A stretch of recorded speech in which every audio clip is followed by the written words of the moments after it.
Abraham, il dit, l'Éternel dit à Abraham, après que Lot se fut séparé de lui, lève les yeux et du lieu où tu es, regarde vers le nord et le midi, vers l'orient et l'occident, car tout le pays que tu vois, je le donnerai à toi et à ta postérité pour toujours. Je rendrai ta postérité comme la poussière de la terre, en sorte que si quelqu'un peut compter la poussière de la terre, ta postérité aussi sera comptée. Lève-toi, parcours le pays dans sa longueur et dans sa largeur, car je te le donnerai. Abraham leva ses tentes et vint habiter parmi les chemins de Mamré qui sont près d'Hébron. Et, et c'est là ce qui intéresse. Et il bâtit là un autel à, à l'Éternel. Je vais lire un autre texte qui est dans Genèse, Genèse 28.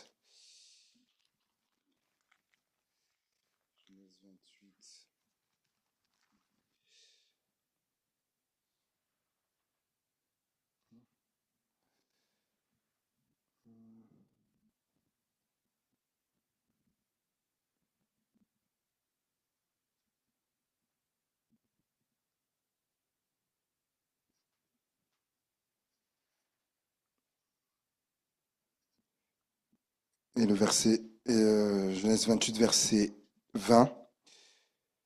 Jacob fit un vœu en disant, si Dieu est avec moi et me garde pendant ce voyage que je fais, s'il me donne du pain à manger, des habits pour me vêtir, et si je retourne en paix à la maison de mon père, alors l'Éternel sera mon Dieu.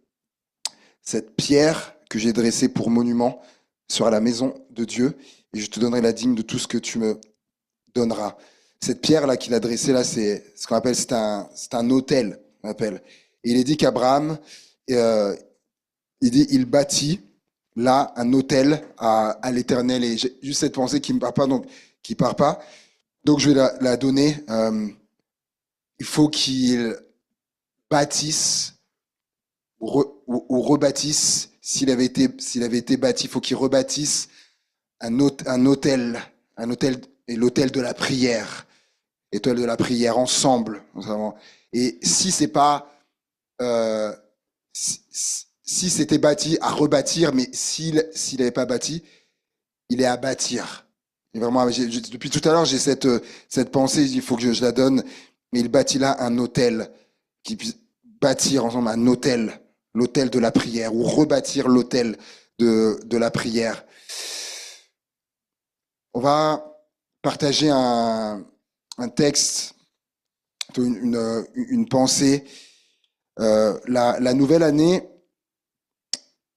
euh, elle vient avec elle, elle amène avec elle la tradition des bons vœux. Hein, on l'a fait, hein, en début d'année, on souhaite les bons vœux, etc. Et est-ce que vous savez que que la Bible, elle parle des vœux, que la Bible elle parle des vœux. Et alors, ils sont différents, on va le voir, ils sont différents de ceux de la bonne année. Euh, vous allez comprendre pourquoi, mais la Bible elle parle des vœux. Euh, D'ailleurs, on l'a lu, hein. Jacob fit un vœu. Il fit un vœu. Seigneur, si tu me gardes, etc., pendant le voyage que je vais faire, si tu me donnes de quoi me vêtir, etc., etc., bah alors, du coup, sera mon Dieu, cette pierre, etc., sera la maison de Dieu, et je te donnerai la dîme de tout. Jacob fit un vœu. Regardez, Nombre 30, verset 2. Nombre, chapitre 30, verset 2.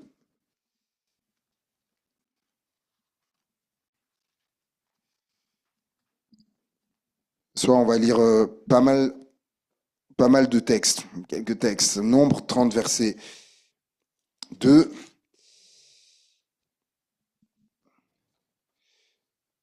Moïse parla au chef des tribus des enfants d'Israël et dit, voici ce que l'Éternel ordonne.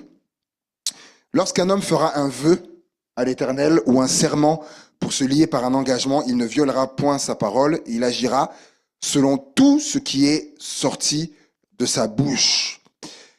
Deutéronome 23, verset 21. Deutéronome 23, verset 21. C'est pour planter le décor. Deutéronome 23, verset 21. Si tu fais un vœu à l'Éternel, ton Dieu, tu ne tarderas point à l'accomplir, car l'Éternel, ton Dieu, t'en demanderait compte et tu te chargerais d'un péché. Donc, verset 22, si tu t'abstiens de faire un vœu, tu ne commettras pas un péché. Et donc, un vœu, il dit qu'on peut le faire, mais c'est pas quelque chose qui est obligatoire. Psaume 22. Psaume 22, verset 25. Il y en a quelques-uns dans les psaumes, là. Psaume 22, verset 25.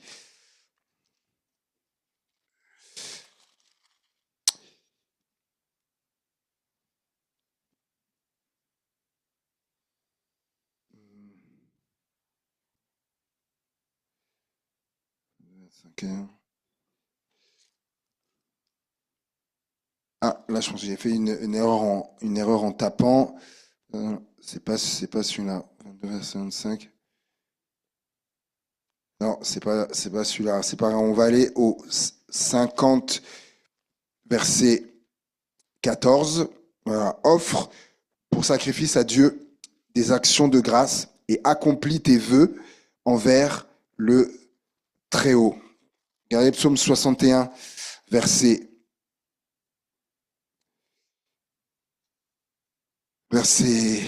9. Alors je chanterai sans cesse ton nom en accomplissant chaque jour mes vœux. Voilà. On va du coup un peu plus loin. Psaume 65, verset 2. Avec confiance au Dieu, on te louera dans Sion et l'on accomplira les vœux qu'on t'a fait. Ô toi qui écoutes la prière, tous les hommes viendront à toi. Vraiment, passons au chapitre 76 et le verset 12. Faites des vœux à l'Éternel, votre Dieu, et accomplissez-les, que tous ceux qui l'environnent apportent des dons au Dieu terrible. Et un peu plus loin, psaume 116, verset 14.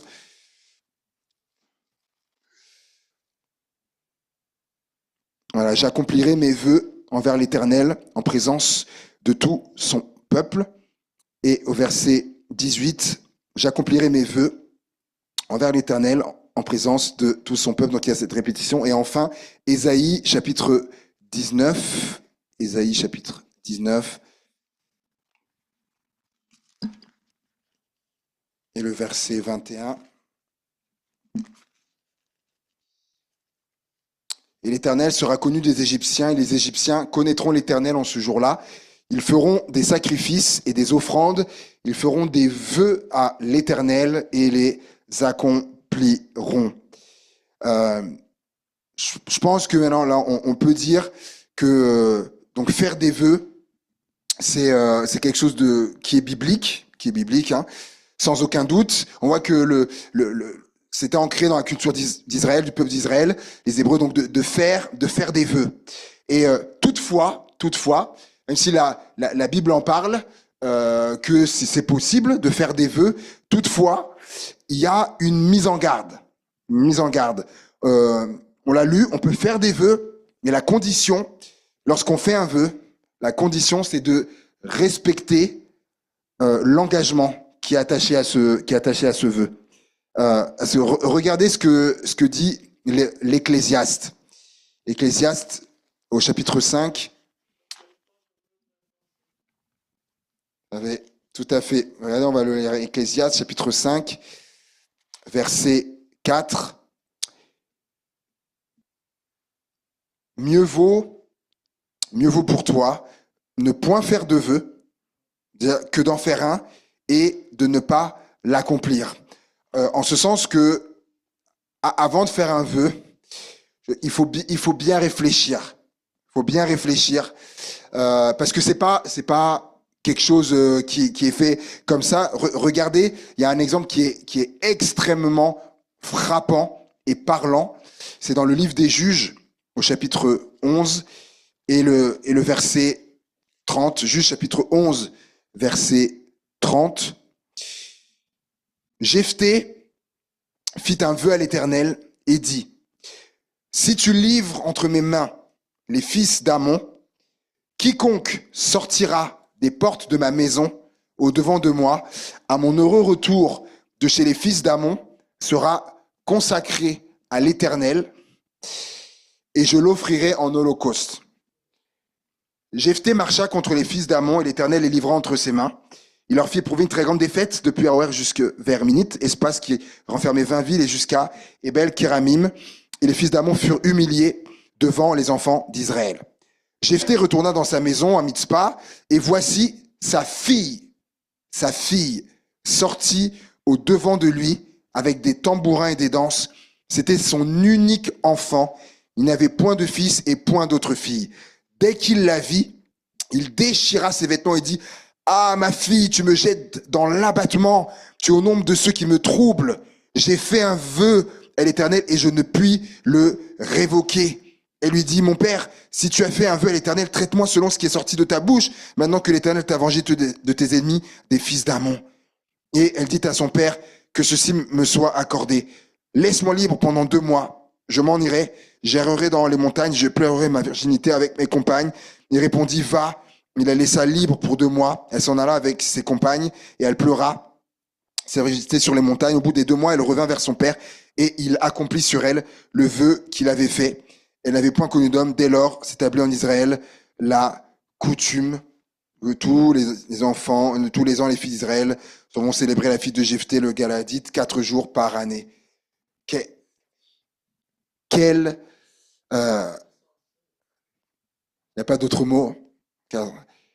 Il a fait un vœu comme ça, de façon hâtive, comme ça, emporté comme ça à la hâte, dans son élan. Seigneur, je fais un vœu, si tu nous fais gagner, remporter la victoire, pour la personne qui sortira de... Jephthé n'avait pas réfléchi. Regardez Proverbe chapitre 20, verset 25. Proverbe chapitre 20, verset 25. Il nous parle aussi.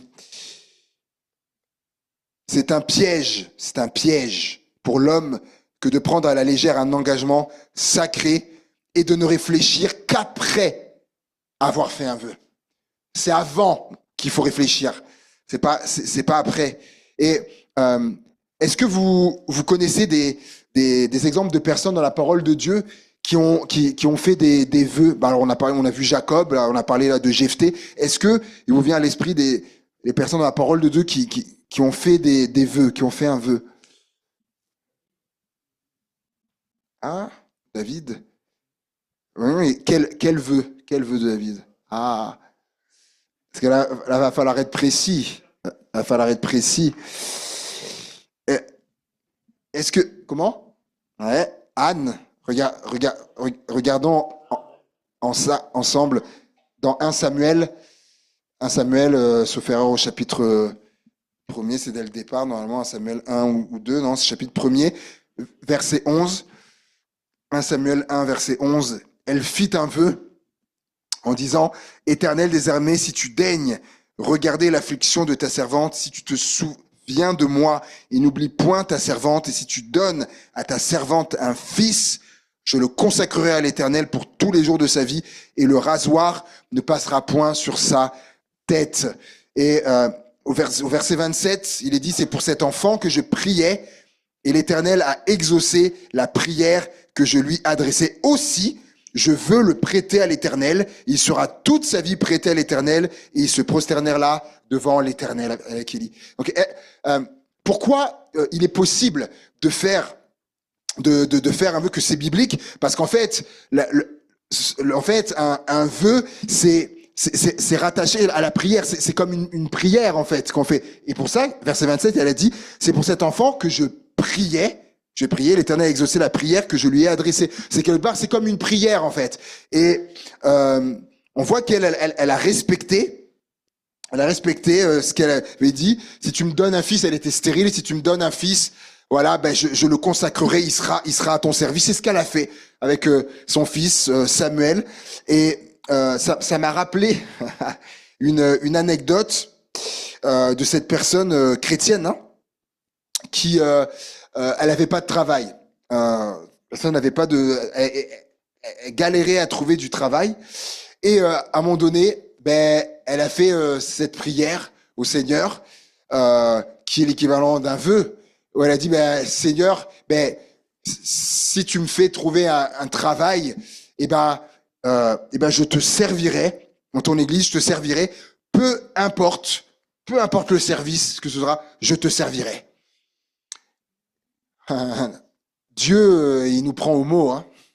Il s'est avéré que quelques temps après, cette personne a réussi à trouver du travail. Et alors qu'elle était là, ce qu'elle avait dit est revenu. Je pense que c'est le Seigneur qui lui a rappelé. C'est revenu dans son esprit. Tu te rappelles? Je lui ai dit, si tu trouvais du travail, tu me servirais. Peu importe le service. Et c'est revenu. Elle avait oublié. Elle est revenue. Mais Dieu, lui, l'oublie pas. Et là, elle dit, ah oui, elle dit, je vais aller trouver le pasteur. Je vais trouver le pasteur, je vais lui demander, voilà, s'il y a des besoins dans l'église et tout ça. Elle va trouver son pasteur, voilà, elle lui explique et dit, voilà, est-ce que, bah, voilà, dans l'église, est-ce qu'il y a un endroit où il y aurait besoin d'aide pour le service? Et il va lui dire, ben oui, il y a bien un service où il y aurait besoin. Il lui dit, c'est pour le ménage, c'est pour le ménage. Et là, elle lui dit, il y a pas un autre service où... Là encore, vient du coup toquer dans son esprit. Oh, tu te rappelles ce que tu m'avais dit? Tu te rappelles ce que tu m'avais dit?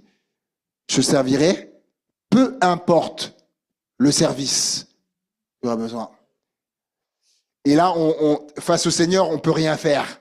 Quand il dit, et là, elle abdique, elle dit, ah oui. Elle dit au pasteur, vous pouvez compter sur moi. Du coup, me rajouter.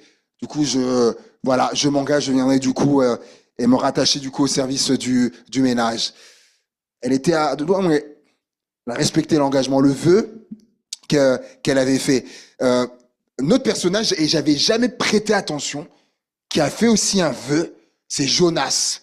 Et j'avais jamais tilté ça. On lit dans Jonas chapitre 2 et le verset 9. Jonas chapitre 2 et le verset 9.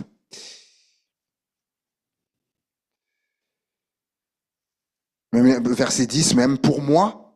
Donc là, il est dans le ventre du poisson. Pour moi, je t'offrirai des sacrifices avec un cri d'action de grâce. J'accomplirai les vœux que j'ai faits. Le salut vient de l'Éternel. L'Éternel parla au poisson et le poisson vomit Jonas sur la terre. Là, autant pour Anne, on sait, la Bible, elle nous relate ce qu'elle a dit dans sa prière, le vœu qu'elle a fait. Mais là, pour Jonas, si on ne sait pas le vœu qu'il a fait. Et je me suis autorisé à penser, ne sachant pas ce qu'il en est. Hein, je dis pas que c'est ça, mais je me suis autorisé à réfléchir, à me dire tiens, mais qu'est-ce que ça aurait pu être? Là, il est dans le ventre du poisson et là, il devait vivre une galère là. Ça devait être épouvantable dans le ventre. Et l'odeur, tout ce que vous voulez, il n'y a pas de lumière, tout ça, l'eau qui vient de partout, ça devait être... Et je sais pas, peut-être est-ce que, il a dit Seigneur, vous vous rappelez ce que Dieu lui avait dit, hein, il faut que tu ailles prêcher. Et lui, il fuyait, hein, non, il va. Est-ce qu'il a dit Seigneur, si tu me fais sortir de cette galère-là, si tu me fais sortir de ce poisson, ok, Seigneur, je vais à Ninive et je vais prêcher ta parole. Je sais pas. Je dis peut-être qu'il a fait. Et là, il est dit, quand il lui dit, j'accomplirai les vœux que j'ai faits, tout de suite, verset 11, l'Éternel parla au poisson qui recracha Jonas sur la terre. Et, vous savez, par rapport aux vœux, je conclurai avec ça. Vous savez, moi, je crois que quand Dieu répond, je crois que Dieu y voit si on va respecter le vœu ou pas. Bah, Dieu, il sait tout d'avance, il voit si on va respecter ou pas le vœu. Et je crois que dans la réponse aussi qu'il donne quand il exauce, bah, il sait si on va aller, du coup, aussi au bout de l'engagement. Vous vous rappelez, dimanche, la vidéo que j'ai passée de cet homme-là, Steve Harvey, qui, alors qu'il était SDF, avait dit à Dieu, voilà, si un jour tu permets que je réussisse, eh ben, je dirai partout que c'est toi, qui as fait ça. Dieu a exaucé. Et c'est ce qu'il fait du coup aujourd'hui. Et Job 22-27 nous dit, tu le prieras et il t'exaucera et tu accompliras tes vœux. Et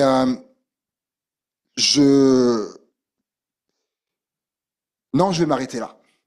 J'aurais pu continuer, mais je vais m'arrêter là. Peut-être ce sera pour mardi prochain, mais je m'arrêter là. Tu le prieras et il t'exaucera et tu accompliras tes vœux. Je sais pas si quelqu'un a fait un vœu, je sais pas. Mais en tout cas, si c'est le cas, et tu pries que Dieu t'exauce, tu accompliras. Peut-être quelqu'un n'a pas fait, mais alors qu'on est là à l'aube de 2025, on s'est souhaité les bons vœux là, mais on a vu que le vœu biblique c'est quelque chose qui est quand même un peu différent. La Bible dit que c'est biblique de le faire, mais voilà, il y a les mises en garde, attention, parce qu'il faut aller au bout de ce qu'on dit et de bien réfléchir avant. Mais on le voit, c'est biblique. Peut-être quelqu'un dira, ben, dans la situation dans laquelle tu es, peut-être que quelqu'un va dire, ben, peut-être cette personne y pensait, peut-être ça a déclenché quelque chose, peut-être. Dire, Seigneur, il y a cette situation qui est là. Mais, Seigneur, si tu permets, si tu exauces, si tu donnes, ben, Seigneur, ben, voilà ce que je ferai derrière. On l'a vu, c'est biblique de faire ça. On n'est pas du tout anti-biblique. Mais, comme on l'a dit, il faut bien réfléchir avant. Et après, si Dieu exauce et fait, d'aller au bout de ce qu'on aura dit. Amen. Amen. On termine par la prière. Seigneur, tu vois cette nouvelle année qui est là, avec aussi toutes sortes de vœux qui ont été lancés peut-être pour quelqu'un, un vœu qui était là, un vœu secret intérieur. J'ai dit, toi, tu sondes, tu connais, Seigneur mon Dieu. Et tu sais pourquoi ce message a voulu être partagé ce soir, tu sais, peut-être pour qui, Seigneur mon Dieu, peut-être quelqu'un qui est derrière son écran, mais je vais te prier, peut-être si quelqu'un l'avait fait déjà un vœu, eh ben, d'aller au bout. Si peut-être quelqu'un est dans cette réflexion, Seigneur, eh ben, qu'il puisse réfléchir, comme dit ta parole, elle nous exhorte à réfléchir avant. Mais la parole n'interdit pas de le faire, mais juste de réfléchir avant et d'aller au bout de ce qui est sorti de nos lèvres, Seigneur. Viens bénir peut-être la personne qui est travaillée dans son cœur par rapport à ça, par rapport à une situation peut-être qui est compliquée, qui est complexe, une situation qui dure, qui ne s'arrange pas ou qui voudrait voir autre chose.